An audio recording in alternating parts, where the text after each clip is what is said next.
Hi guys, welcome to shows recaps Hindi. और आज हम करने वाले हैं money heist season 5 volume 1 episode 4 की एक्सप्लेनेशन। तो ऑब्वियस सी बात है, इसमें स्पॉयलर्स तो होंगे ही, तो अपने रिस्क पे देखना। बाकी स्पॉइलर वार्निंग तो मैं दे ही दूंगा। तो आइए शुरू करते हैं। तो एपिसोड 4 वहीं से स्टार्ट होता है जहाँ पे एपिसोड 3 ख़त्म हुआ था, जहाँ पे आर्मी बैंक की रूफ पे ब्लास्ट करके अंदर आने की कोशिश कर रही होती है। तो जब आर्मी बैंक की रूफ पे ब्लास्ट करती है तो उस ब्लास्ट से बैंक के अंदर हलसिंकी दूर जाके गिरता है। मतलब हलसिंकी को इतना शौक लगता है बम की वेव से कि वो वहाँ से दूर जाके गिरता है और हलसिंकी की टांग पे एक स्टैचू गिर जाता है, जिसकी वजह से उसको काफ़ी चोट भी लगती है और वो वहाँ पे फंस भी जाता है क्योंकि स्टैचू काफ़ी भारी होता है। हम दूसरी तरफ प्रोफेसर को देखते हैं जो फिर से रोबर्ट से कांटेक्ट कर रहा है, उनसे पूछ रहा है कि अंदर क्या चल रहा है। बैंक में आर्मी अंदर आ चुकी है और हलसिंकी पे फायरिंग कर रही है। तब प्रोफेसर उन्हें इंस्ट्रक्शन देता है कि वो सारे के सारे होस्टेजेस को लेके रूफ पे चले जाएं, क्योंकि उसका प्लान होता है कि वो आर्मी को 3 तरफ से अटैक करेगा उन पे।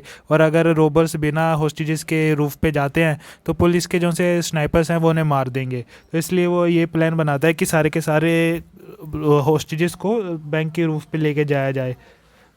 तभी रियो, बोगैटो और पलेरोमो भी वहाँ पे आ जाते हैं जहाँ पे हलसिंकी होता है, और अपने रॉकेट लॉन्चर से आर्मी पे अटैक करते हैं, जिससे आर्मी के कुछ लोग घायल भी हो जाते हैं। फिर से हम फ्लैशबैक देखते हैं। भाई बहुत ज़्यादा फ्लैशबैक है सीज़न में, जिसमें बर्लिन रॉबरी की प्लानिंग कर रहा होता है और राफेल को बता रहा होता है कि वो कैसे उनकी हेल्प करने वाला है सिक्योरिटी गार्ड की गार्ड को कॉपी करने में। तो तब हम देखते हैं कि बर्लिन और उसकी टीम रॉबरी कर रही है और राफेल उनकी हेल्प भी कर रहा है कोड ब्रेक करने में।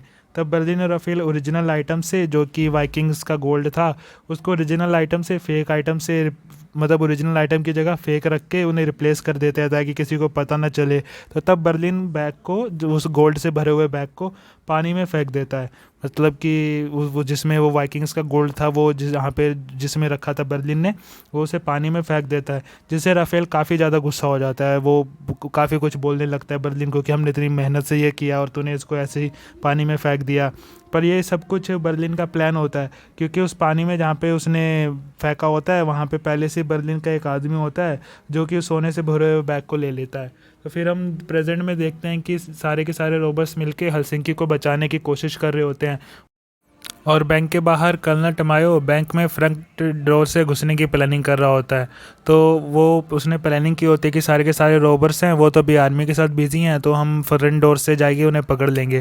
तो जब आर्मी फ्रंट डोर से अटैक करने वाली होती है तो तब प्रोफेसर लिस्बन से पूछता है कि तूने जब गवर्नर को छोड़ा था तो प्लीज़ मुझे बता कि वो तूने कोई प्लान बना के उसे छोड़ा था, तेरे उसके गवर्नर को छोड़ने के पीछे कोई प्लान ही था। तो तब लिस्बन उसे बताती है कि हमने गवर्नर की हथकड़ियों में माइक्रोफोन लगा दिया था, ताकि जब कर्नल टमायो उससे कोई इंटेरोगेशन करे या फिर कुछ भी बात हो रही हो पुलिस टेंट में, तो वो हम उसको रिकॉर्डिंग कर सकें। और हमारा प्लान कामयाब भी हुआ है, क्योंकि हमने सब कुछ रिकॉर्ड कर लिया है। जब टमायो कह रहा था कि वो मीडिया से आर्तुरो के बारे में झूठ बोलेगा और सारे रोबर्स के खिलाफ झूठ बोलेगा कि रोबर्स ने जानबूझ के आर्तुरो को मारा है, और इसी बात का फ़ायदा उठा के वो सारे के सारे रोबर्स को मार देगा। तो तब प्रोफेसर अपने साथी मार्शल को अलीसिया के बच्चे के लिए शॉपिंग करने के लिए भेजता है कि उसको जो भी ज़रूरत है, पैसिफायर, डायपर वगैरह, या बोतल दूध की जो भी चीज़ चाहिए वो उसको ला के दे। और अलीसिया से उसकी गन्स की बुलेट भी ले लेता है ताकि सबकी सेफ्टी बनी रहे, और अलीसिया का पता भी नहीं है कि वो दोबारा हमला भी कर सकती थी इसलिए। तो तब तक लिस्बन और स्टॉकहोम भी हलसिंकी के पास पहुंच जाते हैं हलसिंकी को बचाने के लिए और आर्मी का सामना करने के लिए। तब रियो और बोगाटो भी एक लकड़ी का बीम तोड़ते हैं जिसकी मदद से हलसिंकी का पैर उस स्टैचू के नीचे से निकाल सकें।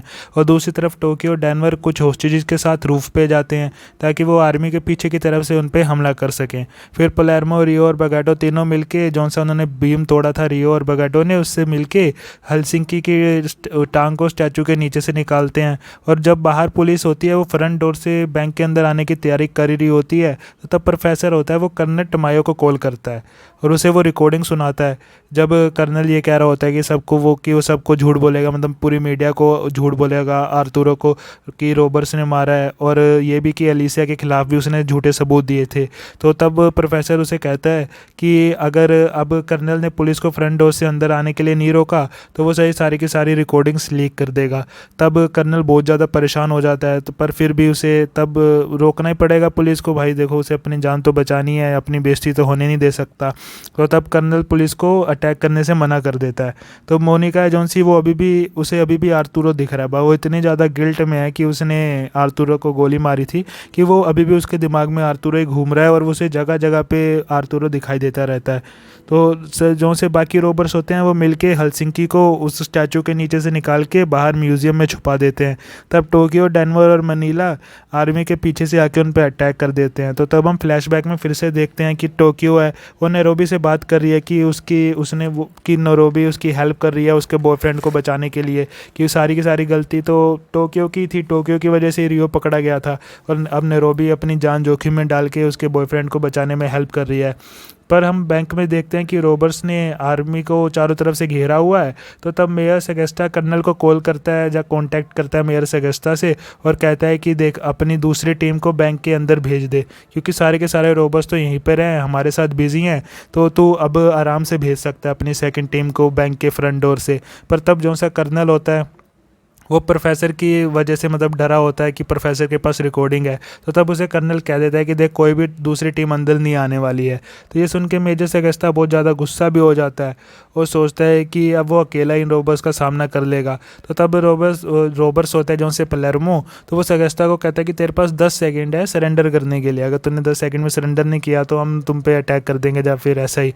तो पहले तो सेगेस्टो कहता है कि चल ठीक है कि वो अपने वेपन्स छोड़ रहा है या फिर सरेंडर कर रहा है। तो रोबर्स को लगता है कि चलो वो सरेंडर करने वाला है। पर जैसे ही वो उठता है ऊपर सेगेस्टो और वो रोबर्स पे ग्रेनेड से हमला कर देता है और रोबर्स की एक टीम होती है वो म्यूजियम के अंदर चली जाती है जिसमें पलेर्मो, लिस्बन, बुगाटो, रियो, स्टोकम वगैरह होते हैं। और फिर जो सा गांडिया होता है वो म्यूजियम को अपने फिंगरप्रिंट सेंसर से बंद कर देता है। और ये तो तुम्हें पता ही है कि जो सा गांडिया था वो गवर्नर का सिक्योरिटी हेड था, तो उसका वहाँ पे फिंगरप्रिंट सेंसर में उसका फिंगरप्रिंट रिकॉर्ड था। तो वो उन्हीं फिंगरप्रिंट सेंसर से उन सबको म्यूजियम के अंदर लॉक कर देता है। और जो सी रोबर्स की दूसरी टीम होती है जिसमें डेनवर, टोक्यो, मनीला होते हैं, तो वो जाके वो दूसरी तरफ होते हैं। तो प्रोफेसर उनको कहता है कि तुम जाके किचन में छुप जाओ। तो अब जो सी मेन टीम थी, ज़्यादा बंदे थे जिनमें रोबर्स की, वो तो म्यूजियम में फंसी हुई है, उसका लॉक बंद है। और जो से ये बेचारे 3 लोग हैं, डेनवर, टोक्यो और मनीला, वो बेचारे किचन में छुपे हुए हैं जिधर ज़्यादा सेफ्टी नहीं है। तो अब आर्मी किचन में छुपे रोबर्स को मारने की तैयारी कर रही होती है।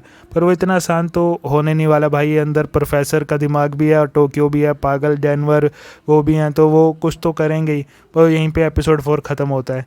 Thank you. Please like, share and subscribe this channel. Okay.